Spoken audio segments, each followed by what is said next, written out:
तो हाँ जी, देखो जी, आपका नाम केशव है। आपकी कुंडली बनी है मकर लग्न की और आपकी जो राशि है वो है मिथुन राशि। कुंडली की बात करूं, कुंडली में कुछ ग्रह, कुछ आपके दोष बने हैं। जैसे कि सबसे बड़ा दोष बना है काल सर्प दोष। ये साइड देखो पूरी खाली पड़ी है, सभी ग्रह हैं इस साइड में। और ऐसे आपका शनि नीच का बैठा है, ये बुध नीच का बैठा है। मतलब आपके ग्रह देखो जी, अच्छे भी हैं खराब भी हैं, पूरा विस्तार में आपको मैं समझाऊंगा। और आपके जो सवाल आपने लिख के भेजे हैं कि आपकी प्राइवेट नौकरी लगेगी या सरकारी नौकरी, और प्रेम विवाह का योग है या नहीं, और आपकी हेल्थ खराब जो हो रही है वो क्या कारण है। तो सबसे पहले देखो जी, आप ये समझो कि ये जो कुंडली होती है इसमें होते हैं टोटल 12 घर। और 12 घर मैं लिख देता हूँ, वो आप एक बार याद कर लो। ये है आपका पहला घर, ये है दूसरा घर, तीसरा घर, चौथा, पांचवा, छठा घर, सातवां घर, आठवां, नौवां, 10वां, 11वां और ये 12वां घर। अब ये जो मैंने 12 घर लिखे हैं, इन घरों से आपके जीवन के बारे में कुछ ना कुछ पता किया जाएगा। जैसे कि पहले घर से तो देखा जाएगा कि आपका शरीर कैसा होगा, आपकी हेल्थ कैसी होगी, स्वभाव कैसा, रंग रूप कैसा, पर्सनैलिटी कैसी, सर कैसा, पहले घर से देखेंगे। दूसरे घर से आपका धन जोड़ना देखा जाएगा। तीसरा घर है छोटे भाई बहनों का। चौथा घर है आपकी माता, मकान, वाहन। पांचवा घर आपके बच्चों का है। छठा घर शत्रु, रोग, कर्जा। ये सातवां घर है आपकी पत्नी का। आठवें घर से आपकी उम्र देखेंगे। नौवें घर से आपका भाग्य देखेंगे। 10वां घर आपके है काम काज का। 11वां घर है लाभ, आमदनी। और 12वें घर से आपके खर्चे देखे जाएंगे। तो आपने देखो जी मेरी दो बातें नोट कर लेनी है। पहली बात, जो मैंने 12 घर लिख रखे हैं इनको याद कर लो। और दूसरी बात, इन 12 घरों से जो कुछ देखा जाएगा वो याद कर लो। और अब आप ये देखो कि आपने क्या देखना है। जैसे कि आपका सवाल है, मान लो आपके काम काज को लेके, तो 10वां अगर कुंडली में काम काज का होता है, तो अगर आपका काम काज देखना है 10वां घर देखा जाएगा। और 10वें घर में नंबर लिखा है 7, जो कि है तुला राशि, मालक बना शुक्र। तो आपके काम काज के लिए हमें शुक्र को देखना पड़ेगा। ऐसे ही अगर आपका धन जोड़ना देखना है तो कुंडली में दूसरा घर देखना पड़ेगा। और दूसरे घर में नंबर लिखा है 11, जो कि है कुंभ राशि, मालक बना शनि। तो आपके धन जोड़ने के लिए हमें शनि को देखना पड़ेगा। तो अब देखो जी, आपको मोटा मोटा बेसिक जानकारी समझ आ चुकी है कि जो भी कुछ देखना होता है कुंडली का, वो घर देखा जाता है और घर का जो मालक है वो मालक देखा जाता है। अब बात करते हैं भविष्यवाणी की।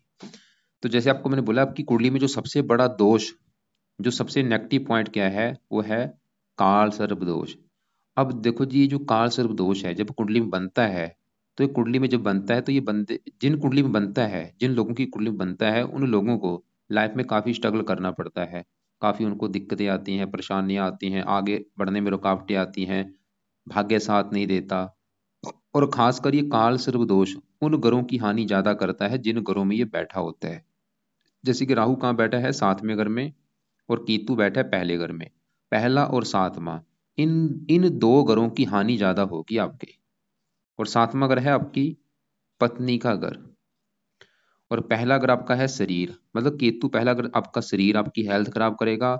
और सातवां घर पत्नी का, राहु आपकी पत्नी को लेकर दिक्कतें पैदा करेगा। तो विस्तार में थोड़ा समझाता हूँ। मतलब आप ये समझ लो, आपकी पूरी कुंडली में सबसे जो ज्यादा ग्रह मुझे खराब लगा है, सबसे ज्यादा ये राहु लगा है। वैसे और भी आपके ग्रह खराब है, लेकिन सबसे ज्यादा राहु। राहु तो समझ लो पूरे 100 में से 70-80% आपको खराब फल ही देगा। तो राहु को जानते हैं कि ये राहु क्या खराब इतना है क्यों। सवाल है कि ये राहु खराब क्यों है, क्यों मैंने बोल दिया खराब है। तो राहु खराब होने के हैं 2-3 कारण। राहु खराब होने का सबसे पहला कारण है कि वो काल सर्वदोष लेके बैठा है, इसकी वजह से खराब है। मतलब ये हिस्सा देखो पूरा आपको खाली दिख रहा है, सभी ग्रह इस साइड में है केतु राहु के। पहला कारण तो राहु खराब होने का कि काल सर्वदोष बना है। दूसरा कारण, राहु जहां बैठा है 7वें घर में। अब देखो जी, 7वां घर बना है आपकी पत्नी का घर। तो अगर आपकी पत्नी का सुख देखना है, हमें 7वां घर देखना पड़ेगा। और आपको मैंने एक फार्मूला समझा रखा है कि घर का मालक देखा जाता है। जो भी कुछ देखना है, उस घर का जो मालक है, जैसे 7वां घर पत्नी का है, 7वें घर में लिखा है 4, 4 है कर्क राशि, मालक बना ये चंद्रमा। तो आपकी पत्नी के लिए 7वें घर के मालक चंद्रमा को देखना पड़ेगा। और चंद्रमा के अलावा 7वें घर में राहु बैठा है, राहु को भी देखा जाएगा। और 7वें घर के ऊपर जिस ग्रह की दृष्टि है, मंगल की चौथी दृष्टि है, मंगल को भी देखा जाएगा। मतलब कम से कम समझ लो 3 ग्रह देखने पड़ेंगे। शुक्र वैसे पत्नी का कारक है, उसको भी देखना पड़ेगा। 4 ग्रह रख लो, 4 ग्रह देख के डिसाइड होगा आपकी पत्नी के बारे में। तो सबसे पहले हम 7वें घर में बैठे राहु की अगर बात करें, तो राहु बैठा है 7वें घर में। किसका घर है ये जो 4 है? ये है चंद्रमा का घर। और राहु चंद्रमा को मानता है अपना दुश्मन। ये जो 9 ग्रह देखो जी होते हैं, इनके अपने भी घर होते हैं। अगर ये अपने घर में बैठे हैं बहुत अच्छे फल देते हैं, जैसे मंगल आपका अपने घर में बैठा है। अगर ये अपने दोस्त के घर में बैठे हैं फिर भी अच्छे फल देते हैं। अगर उच्च के बैठे हैं फिर भी अच्छे फल देते हैं। लेकिन अगर ये दुश्मन के घर में बैठे हैं या नीच का बैठे हैं, अच्छे फल नहीं देते। तो राहु जहाँ बैठा है 7वें घर में, वो चंद्रमा के घर में अपने दुश्मन के घर में बैठा है। दुश्मन के घर में होने की वजह से भी खराब है। एक तो काल से दुश्मनी की वजह से खराब है, ऊपर से दुश्मन के घर में आके बैठा है। आपको मैं एक एग्जाम्पल समझाता हूँ। जैसे कि देखो जी, मेरा घर है, मेरे घर में मेरा कोई दुश्मन आ जाए, जो मेरा दुश्मन है कोई, वो मेरे घर में अगर आ जाएगा, क्या होगा? वो मेरे घर में मेरे घर का नुकसान कर देगा। मेरा घर का सामान तोड़ देगा, फर्नीचर तोड़ देगा, मेरा बेड तोड़ देगा। वो काम यहाँ पे राहु करेगा। राहु बैठा है 7वें घर में अपने दुश्मन के घर में, तो 7वें घर का कर देगा नुकसान, 7वें घर की कर देगा हानि। और 7वां घर किसका है? पत्नी का। तो भाई आपको जो राहु है, ये पत्नी के सुख में कमी कर देगा। ये पक्का कन्फर्म है। और कमी क्या करेगा? बड़े लेवल पे कमी कर देगा। और वो कमी मुझे पता नहीं कि क्या करेगा, लेकिन करेगा जरूर। कमी मतलब जहाँ तो आपकी पत्नी से आपका तलाक करा देगा, जो कि बड़ा चांस दिख रहा है कि आपका तलाक हो जाएगा। अगर तलाक ना भी हुआ तो आपकी पत्नी से रोजाना आपके लड़ाई झगड़े होते रहेंगे। पत्नी से आपकी बनेगी नहीं, रोजाना लड़ाई झगड़े होंगे। जब आपका विवाह काफी देरी से होगा या विवाह होगा नहीं, कोई ना कोई दिक्कत तो आपको आएगी, लेकिन ज्यादा चांस है आपके तलाक होने के। तो ये मतलब राहु आपको पत्नी को लेकर दिक्कतें पैदा करेगा। दूसरा विवाह आपका करा सकता है, आपके 2 विवाह करा सकता है। पहले विवाह में आपको सुख नहीं मिलेगा, दूसरे विवाह में सुख मिल सकता है। या हो सकता है आपको दूसरे विवाह में भी सुख ना मिले, तीसरा विवाह करना पड़े। मतलब आपको विवाह का सुख, पत्नी का सुख मिलने नहीं देगा, क्योंकि 7वां घर है पत्नी का, जहां ये राहु बैठा है। इसके अलावा 7वां घर दिल्ली की इनकम को होता है, जो रोजाना की आपकी इनकम है। आपकी दिल्ली की इनकम को भी लेकर दिक्कतें आएंगी आपको भाई, बहुत ज्यादा। जो आपने लिखा रखा है नौकरी नहीं लग रही, तो यह कहीं ना कहीं कारण आपका राहु है, क्योंकि दिल्ली के इनकम के घर में बैठा है। और ये साझेदारी के कामों का भी घर होता है, अगर आप पार्टनरशिप में काम करेंगे फायदा नहीं होगा। और राहु की 3 दृष्टियां भी हैं। यहाँ से बैठा बैठा 5वीं दृष्टि से 11वें घर को देखेगा। 11वें घर से देखा जाता है आमदनी। आपकी आमदनी कैसी होगी? 11वां घर लाभ का भी होता है, लाभ। बड़े भाई बहनों का भी है, इच्छा पूर्ति का भी है। तो राहु 11वें घर को देख रहा है। 11वें घर में नंबर लिखा है 8, जो कि है वृश्चिक राशि। और ये है राहु की नीच राशि। तो राहु क्या कर देगा? 11वें घर का भी सत्यानाश कर रहा है, जो कि है आमदनी का। अगर आपकी आमदनी को लेकर दिक्कत, आमदनी आपकी नहीं होगी, बल्कि खर्चे ज्यादा होंगे, कामों में लाभ नहीं होगा, इच्छाएं पूरी नहीं होने देगा। और राहु पहले घर को देख रहा है, स्ट्रगल कराएगा। तीसरे घर को देख रहा है, फजूल की भाग दौड़। कुल मिला के कहने का मतलब ये है ये जो राहु दोष है, जो आपका काल सर्प दोष बना है भाई, ये आपको आगे बढ़ने नहीं दे रहा, आपको नौकरी लगने नहीं दे रहा। ये सही होगा तभी आपकी नौकरी लगेगी, तभी आपकी इच्छाएं पूरी होंगी, इनकम बढ़ेगी, तभी आपको पत्नी का सुख मिलेगा। इस राहु को सही करने से, राहु का सही होना आपके लिए बहुत ज्यादा जरूरी है। और आप चाहे नोट कर भी लेना। अभी देखो जी, आपके ऊपर आज के समय में दशा है, क्योंकि ये जो ग्रह होते हैं ज्यादा एक्टिवेट होते हैं दशा आने पर। ये जो 9 ग्रह हैं, मतलब राहु का बुरा फल आपको कब मिलेगा? जब भी इसकी चलेगी दशा। और अभी जो दशा आपके ऊपर चली हुई है, दशा होती है 2 प्रकार की। एक होती है महादशा, एक अंतरदशा। महादशा तो चली है आपके ऊपर गुरु ग्रह की, जो कि 7वां महीना 19 को चली है, और ये 35 में खत्म होगी। तो इसका मतलब है कि आज के समय में आपके ऊपर बड़ा असर है गुरु ग्रह का। और गुरु का आपके ऊपर जो असर है वो है 80%। और कुछ असर आपके ऊपर 20% बुध का है, जिसकी चली है अंतरदशा। तीसरा महीना 24 को चली है, पिछले 3-4 महीने हो चुके हैं। और ये 7वां महीना 26 में खत्म होगी। तो हमने क्या देखा कि आपके ऊपर आज के समय में जो असर है बड़ा है गुरु ग्रह का। बाकी थोड़ा सा असर आपके ऊपर बुध का भी है। लेकिन गुरु की दशा तो चली है 19 से, उससे पहले आपके ऊपर थी देखो राहु की दशा, जो कि 2001 से चली थी, 19 में खत्म हुई। आप चाहे नोट कर भी लेना कि ये समय आपका काफी बेकार गया होगा, 1 से लेके 19 तक। इसमें आपको काफी स्ट्रगल, चिंता, भाग दौड़। आप नोट कर भी लेना कि जब से ये गुरु की दशा आई है बृहस्पति की, आपकी लाइफ में काफी राहत आपको मिली होगी। 19 के बाद, मतलब 19 के बाद लाइफ में काफी चेंज आया होगा, नोट कर लेना भाई चाहिए। अब सवाल कि राहु को सही कैसे किया जाए। कुल मिला के मतलब राहु का सही होना आपके लिए जीवन के लिए भाई बहुत जरूरी है, तभी ये काल सर्प दोष खत्म होगा। क्योंकि काल सर्प दोष आपको आगे बढ़ने देगा ही नहीं भाई, आपको नौकरी लगने नहीं देगा। नौकरी लग भी गई छूट जाएगी, या नौकरी में तरक्की नहीं होगी, या प्रमोशन नहीं होगा। तो राहु के लिए क्या करना है, पहला पाए रात के समय राहु कवच का पाठ है वो पढ़ना है, या उसकी ऑडियो लगा के सुन लिया करो। दूसरा है राहु स्रोत का पाठ है वो पढ़ना है, या उसको सुनना है। और तीसरा पाए राहु का दान करना है। और दान क्या है, वो आपको मैं राहु के दान की वीडियो अलग से भेज दूंगा। तो क्या क्या मैंने बोला, राहु कवच का पाठ, राहु स्रोत का पाठ, दोनों पाठ है रात के समय पढ़ लिया करो, या इनको सुन लिया करो। कब तक, लाइफ टाइम। और दान करना है। और चौथा पाए राहु को सही करने के लिए आपको कुछ देवी देवताओं का सहारा लेना पड़ेगा, जिसमें से पहले नंबर पे है शिव जी। तो शिव जी की पूजा उपासना करनी भाई शुरू कर दो, अगर राहु को सही करना है। मतलब शिव जी की पूजा उपासना में क्या करना है, और जाना है, एक तो शिव जी के मंदिर जाना है आपने। सुबह शाम हो सके सुबह शाम जाओ, नहीं तो एक टाइम जरूर जाना है, सुबह के टाइम जरूर जाना है। और वहां पे जाके क्या करना है, शिव जी के मंदिर में जाके माथा टेको, और वहां पे 10 मिनट बैठ जाओ। बैठ के क्या करना है, ओम नमः शिवाय, ओम नमः शिवाय, ये जाप करके वहां पे आना है।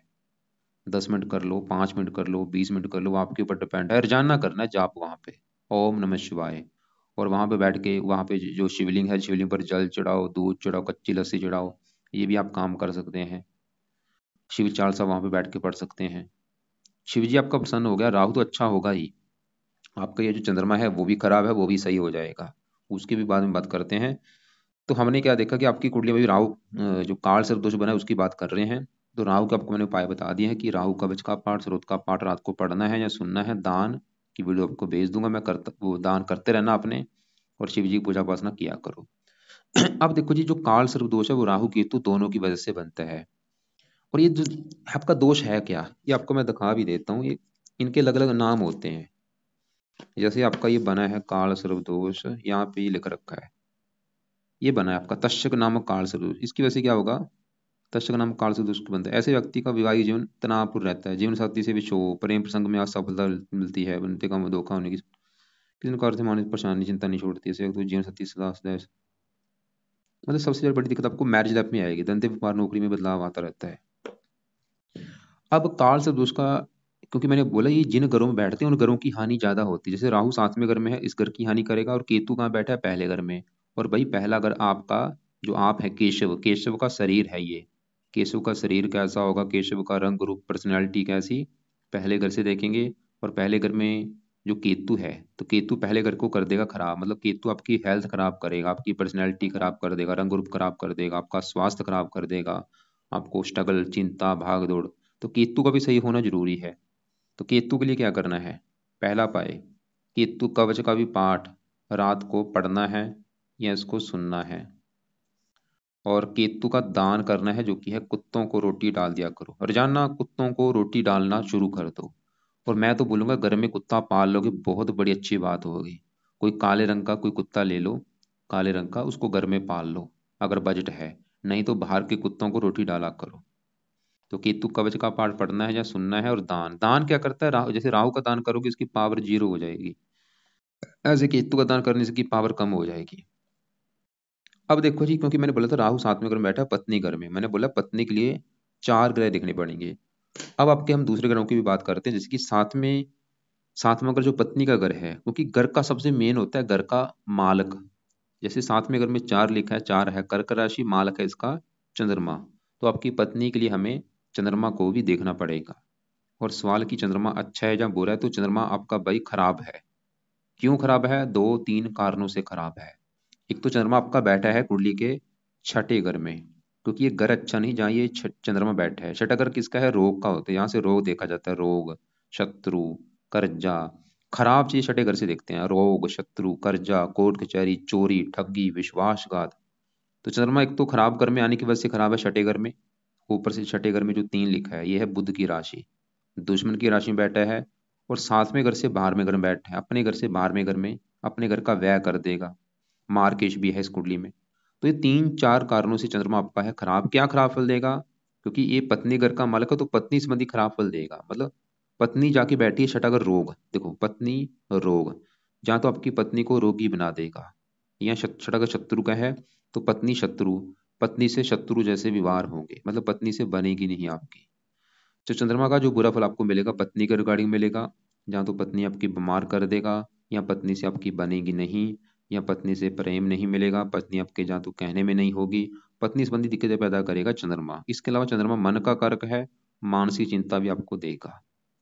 माता का कारक है, माता को भी बीमार कर सकता है। अब सवाल कि चंद्रमा का क्या आप उपाय करें कि ताकि चंद्रमा का बुरा फल आपको ना मिले। तो चंद्रमा का जो पहला उपाय है वो है, चंद्रमा के देवता हैं शिव जी, तो शिव जी की आपने पूजा उपासना करनी है। जो कि आपको मैंने अभी बोला था कि अगर आप शिव जी की पूजा उपासना करेंगे, राहु तो अच्छा होगा ही, चंद्रमा भी अच्छा हो जाएगा आपका, दो ग्रह अच्छे हो जाएंगे आपके भाई। तो इसलिए शिव जी की पूजा उपासना तो करनी ही करनी है। और कोशिश करो सुबह शाम जाओ शिव जी के मंदिर में, वहाँ पे बैठ के शिव चालीसा पढ़ो, वहाँ पे बैठ के ओम नमः शिवाय का जाप जरूर करना है। और एक काम और करो, सोमवार का व्रत रखा करो। ये भी नियम बना लो, अभी जैसे सावन में महीने चल रहे हैं तो हर सोमवार को व्रत रखो, सोमवार का व्रत रखना बहुत जरूरी है आपके लिए। तो चंद्रमा का पहला उपाय शिव जी की पूजा उपासना, इसका वैसे पाठ भी है क्योंकि यहाँ पे उपाय हो जाएंगे ज़्यादा। तो इसका दूसरा उपाय है, आप चंद्रमा का दान कर दिया करो, और ये दान आप हर सोमवार को किया करो। क्या दान है वो आपको मैं वीडियो लग से भेज दूंगा। वैसे इसका दान सफ़ेद रंग का दान होता है, जैसे दूध चावल चीनी इन वस्तुओं का दान किया करो। तो इससे आपको चंद्रमा का बुरा फल नहीं मिलेगा, जो कि मैंने बोला था पत्नी संबंधी दिक्कतें पैदा वो फिर नहीं करेगा। अब आगे बढ़ते हैं, आपकी हम दूसरे ग्रहों की बात करते हैं, जैसे कि चौथे घर में गुरु मंगल शनि बैठे हैं, इनकी बात करते हैं। तो यहाँ पे देखो जी, आपके चौथे घर में गुरु मंगल शनि तीन ग्रह बैठे। पहले ही समझो ये हम इसमें से सबसे पहले शनि की बात करते हैं। आपका सवाल कि शनि कैसा है, भाई शनि आपका बैठा है कुंडली के चौथे घर में। चौथे घर में जो एक लिखा है ये है मेष राशि, जो कि शनि की है नीच राशि। जो कि आपको मैंने पहले बता रखा है कि जो ग्रह नीच का होता है उसको अच्छा नहीं माना गया। तो शनि भाई चौथे घर में नीच का बैठा है, आपको देगा बुरे फल। लेकिन बुरे फल क्या देगा, शनि इस कुंडली में है दो घरों का माल। किसके हैं, दो घर शनि के। एक तो शनि का घर है ये दूसरा घर, और दूसरे घर होता है धन जोड़ने का, कि आप अपनी लाइफ में कितना धन जोड़ेंगे, दूसरा घर देखा जाएगा। और दूसरे घर में देखो, क्योंकि फार्मूला क्या था, घर का मालक देखना है। दूसरे घर का जो मालक है, दूसरे घर में नंबर है 11 लिखा, 11 है कुंभ राशि, मालक है शनि। तो आपके धन जोड़ने के लिए हमें शनि को देखना पड़ेगा, और वो आपका देखो जी नीच का बैठा है, धन का मालिक ही नीच का बैठा है, क्या होगा। शनि ये दिखा रहेगा आपको भाई धन को लेकर दिक्कतें आएंगी, आप धनी नहीं बन पाएंगे। आपको धन को लेकर दिक्कतें परेशानियां चिंता लगी रहेगी, आपका कभी धन फंस सकता है, किसी को धन दे दिया वो मिलेगा नहीं, या धन की हानि होगी। और शनि आपके इस पहले घर का भी मालिक है, जहाँ पे 10 लिख रखा है। पहला घर आपका है शरीर। अगर हमने आपका शरीर देखना है, हेल्थ देखनी है, स्वभाव देखना है, रंग रूप देखना है, तो पहले घर के मालिक शनि को देखना पड़ेगा, और वो आपका चौथे घर में नीच का बैठा है। तो शनि आपको हेल्थ को भी लेकर दिक्कतें पैदा करेगा। अगर आपने ये देखना है कि हेल्थ को लेकर दिक्कतें क्या करेगा, चौथे घर में बैठा है, चौथा घर है छाती का, छाती का रोग दे सकता है। चौथा घर फेफड़े का, फेफड़े का रोग। और शनि पहला घर जो है, पहले घर में मकर राशि, मकर राशि से घुटने देखे जाते हैं, घुटनों के रोग हो गया, ये शनि का आपको रोग दे सकता है। आपको ये मैं दिखा भी देता हूँ, मतलब शनि आपकी हेल्थ खराब करेगा। तो यहाँ पे देखो पढ़ लो ये, मकर लग्न में लग्नेश शनि नीच राशि में चौथे स्थान में होने पर स्वभाव नीच अति कठोर होता है, व्यक्ति स्वार्थी होता है, माता से बिल्कुल नहीं बनती, जमीन जायदाद के झगड़े से परेशानी रहती है, घुटनों का रोग, रीढ़ की हड्डी व कमर में दर्द रहता है, छाती में दर्द, मूत्र संबंधी रोग।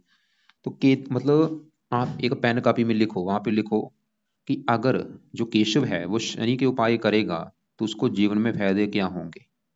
नीचे आंसर में लिखो, शनि के उपाय करने से सबसे बड़ा फायदा, अगर आपके छाती में दर्द हो रहा है वो नहीं होगा, क्योंकि वो शनि की वजह से हो रहा है। शनि के उपाय करने से आपका धन संबंधी दिक्कतें आपको नहीं आएंगी। अगर आप धनी बनना चाहते हैं, शनि के उपाय करने पड़ेंगे, तभी भाई आप धनी बनेंगे आप। अगर आपका धन फंस चुका है, शनि के उपाय करने पड़ेंगे।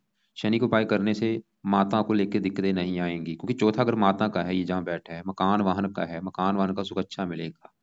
शनि के उपाय करोगे, हेल्थ अच्छी रहेगी, बीमारियों से बचोगे, रोगों से बचोगे, लाइफ में स्ट्रगल नहीं करना पड़ेगा, हजारों फायदे हैं। तो सवाल की क्या उपाय है शनि के, जिसमें से पहला उपाय, आप रात के समय शनि कवच का पाठ पढ़ो, क्योंकि कवच आपकी करेगा रक्षा। और दूसरा उपाय, शनि मंदिर में जाया करो। और वहाँ पे माथा टेक के आना है हर शनिवार को। नियम बना लो, हर शनिवार शनि मंदिर में जाना ही जाना है। और वहाँ पे प्रार्थना करना जाके कि हे शनि देवता जी, आपके मैं मंदिर इसलिए आया हूँ क्योंकि आप मेरी कुंडली में नीच के बैठे हैं, आपका बुरा फल मुझे ना मिले। तो शनि कवच का पाठ रोजाना रात को पढ़ना है या इसको सुनना है और शनि मंदिर जाना है। ये दो काम अपने करने हैं। काले कपड़े पहनने बंद कर दो। आपने देखो, ये तो काले कपड़े कम यूज करने हैं, नीले कपड़े कम यूज करने हैं, और बुध के हरे कपड़े कम यूज करने हैं। ये तीन रंग कम यूज किया करो।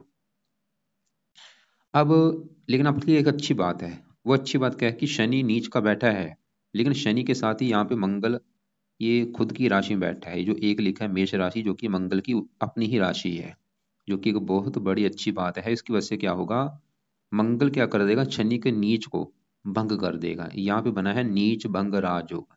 अभी जो मैंने आपको शनि के बुरे फल बोले हैं, वो बुरे फल आपको जहाँ तो मिलेंगे नहीं, या मिलेंगे कम मात्रा में मिलेंगे, क्योंकि मंगल इसी घर में अपने घर में बैठा है, नीच भंग राजयोग बना हुआ है। शनि नीच का है, मंगल अपनी राशि में बैठा है।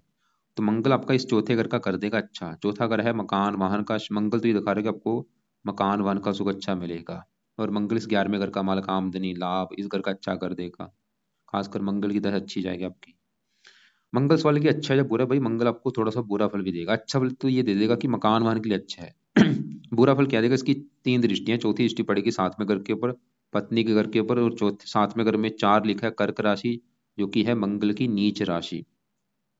तो मंगल 7वें घर को खराब कर रहा है, मंगल दोष बना है। 7वां घर पत्नी का नीच राशि है, तो मंगल भी आपको पत्नी को लेकर दिक्कतें पैदा करेगा। मतलब आपके विवाह में देरी भी होगी, और विवाह हो भी गया तो पत्नी से बनेगी नहीं। ये मंगल भी दिखा रहा है। बाकी मंगल अच्छे फल क्या देगा, मकान वाहन के लिए अच्छा है, आमदनी के लिए अच्छा है। लेकिन अगर आप चाहती है जो मंगल दोष है ये आपका खत्म हो जाए, क्योंकि मंगल दोष की वजह से भी आपकी मैरिज लाइफ में दिक्कतें आएंगी। मंगल दोष खत्म करना है तो आप हनुमान जी की पूजा उपासना करो। मतलब हनुमान जी का कोई ना कोई पाठ पढ़ा करो, चाहे वो हनुमान चालीसा है, चाहे बजरंग बाण है, और हनुमान जी के मंदिर जाया करो। इसके आपको तीन फायदे होंगे। अगर आप हनुमान चालीसा पढ़ते हैं या हनुमान जी के मंदिर जाते हैं, तीन फायदे कौन से हैं। एक तो आपका मंगल दोष जो है वो बना है, जो वो तो खत्म होगा ही। ये शनि भी आपको कष्ट नहीं देगा, और राहु भी आपको कष्ट नहीं देगा भाई। इसलिए हनुमान जी की पूजा उपासना बहुत जरूरी है।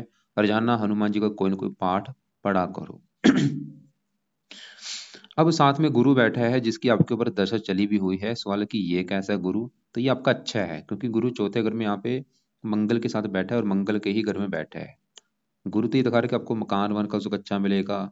और गुरु इस तीसरे घर का मालक है, मेहनती बनाएगा, साहसी उद्यमी। आप मतलब खुद की मेहनत के बल पर भी मकान बनाएंगे, वाहन लेंगे। और 8वें घर को देख रहा है, 10 काम काज के लिए अच्छा है, ये अच्छा है आपका।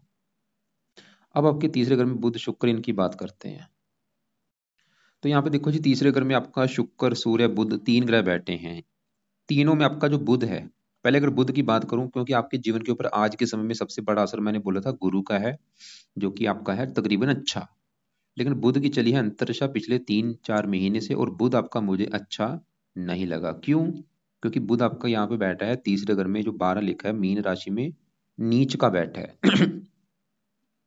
बुध क्यों खराब है भाई, नीच का होने की वजह से। क्या खराब फल देगा बुध, जिस घर का है मालक, मालक है इस घर का 9वें घर का, जहां से आपका देखा जाएगा भाग्य। अगर आपका हमने भाग्य देखना कि आप कितने भाग्यशाली होंगे, 9वां घर देखना पड़ेगा। 9वें घर में नंबर 6 लिखा है, 6 है कन्या राशि, मालक बना बुध, और वो बेचारा नीच का बैठ है। तो क्या होगा, भाग्य भंग योग बना है। बुध ही दिखा रहेगा आपका भाग्य साथ नहीं देगा। और बुध इस कुंडली के इस छठे घर का मालक है, जहाँ पे 3 लिखा है, और छठा घर है रोग शत्रु कर्जा।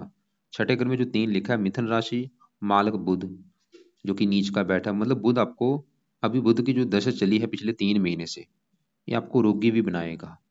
आप चाहे नोट कर भी लेना कि पिछले 3-4 महीने से आपको हेल्थ को भी लेके दिक्कतें आ रही होंगी। बुध आपको रोगी बनाएगा, शत्रु बढ़ाएगा, और बुध आपको भाई कर्जदार भी बना सकता है। मतलब ये जो बुध का समय है, ये आपका अच्छा समय नहीं है। लेकिन यहाँ पे भी आपके लिए एक अच्छी बात क्या है कि बुध के साथ जो शुक्र है, वो यहाँ पे उच्च का बैठा है। बुध नीच का है और शुक्र उच्च का, इसके इसकी वजह से बना है नीच भंग राजयोग। मतलब जो मैंने बुध के अभी बुरे फल आपको बताए हैं, वो बुरे फल आपको मिलेंगे नहीं, या मिल भी गए थोड़े से मिलेंगे, कम मात्रा में। फिर भी आप बुध के उपाय जरूर करो, ताकि ये बुध की दशा जो चली है, क्योंकि अभी देखो ये 26 में खत्म होनी है, ताकि ये दशा आपकी बिल्कुल अच्छी जानी चाहिए। तो क्या उपाय हैं? सुबह के टाइम पहला उपाय, बुध कवच का पाठ पढ़ लिया करो, जो कि आपकी करेगा रक्षा, आपको बीमारियों से बचाएगा। एक इस पाठ को पढ़ना है या सुनना है।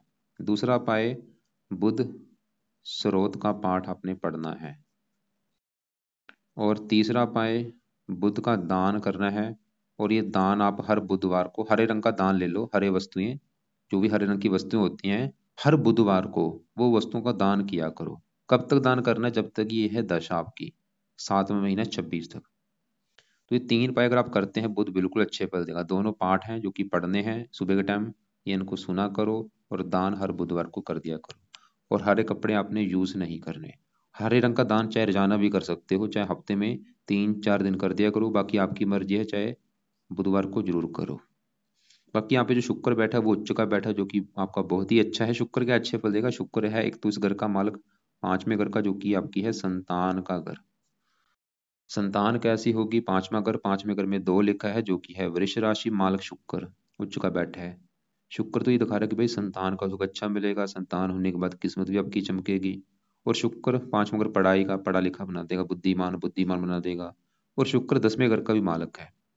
10वां घर काम काज, पिता, सरकार। 10वें घर में नंबर 7 लिखा है, तुला राशि, मालक शुक्र। काम काज के घर का मालक शुक्र उच्च का बैठा है। शुक्र तो ये दिखा रहा है कि काम काज का सुख अच्छा है आपकी लाइफ में, पिता का सुख अच्छा मिलेगा, सरकार का सुख अच्छा है।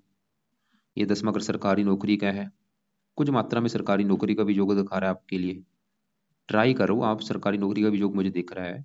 मान प्रतिष्ठा अच्छी। तो मंगल भी इस 10वें घर को देख रहा है। शनि वैसे नीच का है, लेकिन 10वें घर को देख रहा है। सरकारी नौकरी के योग तो आपके हैं कुंडली में। बाकी ट्राई करना, क्योंकि ये जो दोष बना है, ये दोष आपको आगे बढ़ने नहीं देगा। क्योंकि देखो जी, जो काल सर्प दोष है, ये दूसरे ग्रहों के अच्छे फलों को कम कर रहा है। कह रहा है तो आपके काफी अच्छे हैं, शुक्र अच्छा है, मंगल उच्च का अपने घर बैठे, लेकिन काल सर्प दोष को सही करना पड़ेगा आपको। तो ये है आपकी कुंडली का फलादेश। एक एक बार अगर पूरी कुंडली का निचोड़ निकालो कि कुंडली कैसी है, तो आपको जो सबसे बड़ी दिक्कत आएगी वो है आपकी मैरिज लाइफ में दिक्कत ये आएगी। बाकी लव लाइफ में सब कुछ मिल जाएगा आपको, सब कुछ मिल जाएगा, लेकिन आपको विवाह का सुख, पत्नी का सुख नहीं मिलेगा। वो दिक्कत क्या आएगी? जहाँ तो आपका तलाक हो जाएगा, या आपका पत्नी से आपकी लड़ाई झगड़े होते रहेंगे, पत्नी से बनेगी नहीं, आपका वैवाहिक जीवन जो होगा नरकमय होगा, या पत्नी बहुत ज्यादा बीमार होगी। और इसके कई कारण हैं, क्योंकि 7वां घर होता है पत्नी का। 7वें घर में एक तो राहु बैठा है, ये सबसे बड़ा कारण ये राहु है। दूसरा कारण, 7वें घर का जो मालक चंद्रमा है वो 6ठे घर में बैठा है, दूसरा कारण वो हो चुका है।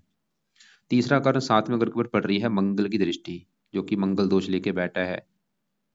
तो ये 3 कारण है बस। शुक्र आपका चलो फिर भी उच्च का है, वो पत्नी का कारक है, वो फिर भी ठीक है। मतलब पत्नी संबंधी दिक्कतें आने का कारण राहु, मंगल दोष और चंद्रमा। तो आपके लिए एक बार फिर रिपीट करता हूँ कि आपके लिए क्या क्या उपाय हैं, वो समझ लो।